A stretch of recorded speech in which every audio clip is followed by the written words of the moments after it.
સુરત શહેરમાં શ્રાવણ માસના બીજા સોમવારે ભક્તિનો માહોલ જોવા મળ્યો હતો। શહેરના વિવિધ મહાદેવ મંદિરોમાં વહેલી સવારથી જ ભક્તોની લાંબી કતારો જોવા મળી। દૂર દૂરના ગામડાઓમાંથી ભક્તો કાવડ લઈને બમ બમ ભોલેના નાદ સાથે મહાદેવના દર્શનાર્થે પહોંચ્યા હતા। અડાજણના અટલ આશ્રમ પારદેશ્વર મંદિરમાં 2351 કિલોનું વિશાળ પારાનો શિવલિંગ ભક્તોના આકર્ષણનું કેન્દ્ર બન્યું છે।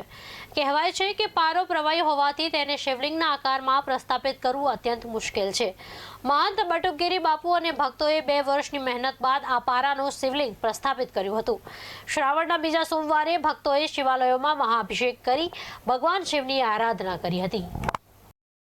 अटल आश्रम पारदेश्वर महादेव मंदिर पाल सूरत।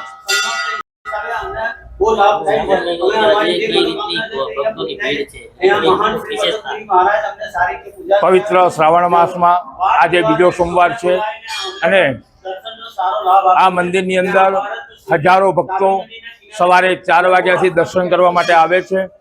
आ मंदिरना दर्शन करवाथी आ भगवान शिवना भगवान पारदेश्वर महादेवना दर्शन करवाथी આપણને 12 જ્યોતિર્લિંગના દર્શનનું પુણ્યફળ પ્રાપ્ત થાય છે અને આપણા પરિવારમાં સુખ શાંતિ અને સમૃદ્ધિ પ્રાપ્ત